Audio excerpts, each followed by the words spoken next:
दोस्तों, क्या आपने कभी किसी जिंदा भूत के बारे में सुना है? एक ऐसा साया जो किश्तवाड़ और डोडा के घने जंगलों में छिपा था। भारतीय सेना ने उसे पकड़ने के लिए 20 से ज्यादा बार जाल बिछाया, लेकिन हर बार वो हवा की तरह गायब हो गया। 15 जाबाज जवानों की शहादत का जिम्मेदार जैश ए मोहम्मद का सबसे खुंखार चेहरा आदिल डार, जिसे वहां के लोग जंगल का भूत कहने लगे थे। लेकिन 4 फरवरी 2026 की उस बर्फीली रात को कुछ ऐसा हुआ जिसने इस भूत का गुरूर मिट्टी में मिला दिया।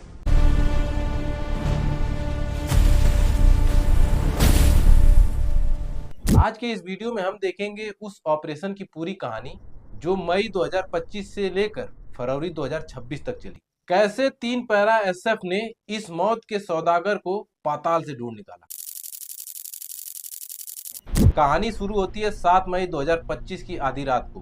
भारत ने पाकिस्तान के बहावलपुर में ऑपरेशन सिंदूर चलाकर जैश ए मोहम्मद के हेडक्वार्टर को तबाह कर दिया था। इस हमले में मसूद अजहर के कई करीबी मारे गए। बदला लेने के लिए मसूद ने अपने सबसे घातक मोहरे आदिल डार को चुना। आदिल डार कोई आम आतंकी नहीं था। उसने अफगानिस्तान में अमेरिकन नेवी सील्स के खिलाफ गोरिल्ला वार लड़ा था। वो जानता था कि कम हथियारों के साथ एक बड़ी फौज को कैसे छकाया जाता है। जून 2024 में ये मरूद का खास प्यादा खामोशी से जम्मू के रास्ते भारत में दाखिल हुआ। उसका मिशन था जम्मू संभाग को दहलाना। भारत में घुसने के कुछ ही हफ्तों बाद आदिल ने अपना असली चेहरा दिखाया।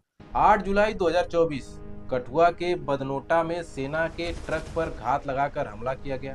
हमारे 5 वीर जवान शहीद हुए। 15 जुलाई 2024 डोडा के देसा फॉरेस्ट में भारी बारिश का फायदा उठाकर आदिल ने कैप्टन ब्रिजेश थापा और उनके साथियों पर हमला किया। वहां उसने स्टील कोर गोलियों का इस्तेमाल किया जो बुलेट प्रूफ जैकेट को भी चीर देती हैं। हर हमले के बाद आदिल पहाड़ियों की भूल भुलैया में ओझल हो जाता है। सितंबर 2024 के बाद वो अचानक गायब हो गया। सुरक्षा एजेंसियों को लगा कि वो सीमा पार भाग गया, लेकिन वो तो किश्तवाड़ की उन्हीं ठंडी गुफाओं में स्लीपर मोड में बैठा था। अब सवाल ये था कि वो पकड़ा क्यों नहीं जा रहा था।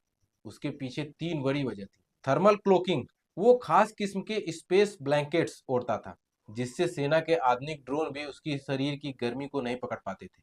दूसरा, रेडियो साइलेंस, वो मोबाइल का इस्तेमाल नहीं करता था। वो यूएचएफ रेडियो का इस्तेमाल करता था जिसे ट्रेस करना लगभग नामुमकिन था।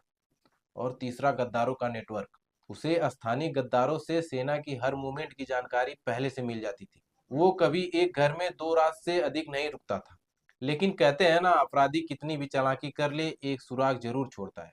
3 फरवरी 2026 की रात को आदिल ने पाकिस्तान में अपने हैंडलर से बात करते वक्त एक छोटी सी गलती की। भारतीय सिग्नल इंटेलिजेंस ने उस रेडियो सिग्नल को पकड़ लिया। लोकेशन मिली किश्तवाड़ का चतरू इलाका। उसी वक्त एक स्थानीय मुखबिर ने खबर दी कि एक अजनबी शख्स पहाड़ी की एक गुफा की तरफ खाना ले जाते देखा गया। सेना को समझ में आ गया कि जंगल का भूत अब जाल में फंसने वाला है। 4 फरवरी की शाम किश्तवाड़ का चतरू इलाका एक जंग का मैदान बन गया। 3 पैरा एसएफ के कमांडो पूरे पहाड़ को घेर लिए। आदिल एक ऐसी गुफा में था जहां से वो नीचे की हर हरकत देख सकता था, लेकिन नीचे से उसे देखना नामुमकिन था। जैसे ही कमांडो करीब आए, आदिल ने अपनी M4 कार्बाइन से अंधाधुंध फायरिंग शुरू कर दी। पत्थर की गुफा होने की वजह से गोलियां बेअसर थीं। तब कमांडो ने रॉकेट लॉन्चर और ग्रेनेड का इस्तेमाल किया। धमाकों से गुफा धुएं से भर गई और आदिल का दम घुटने लगा। जैसे ही वह बाहर भागा, पैरा कमांडो ने अचूक गोलियों से उसके सीने को छलनी कर दिया।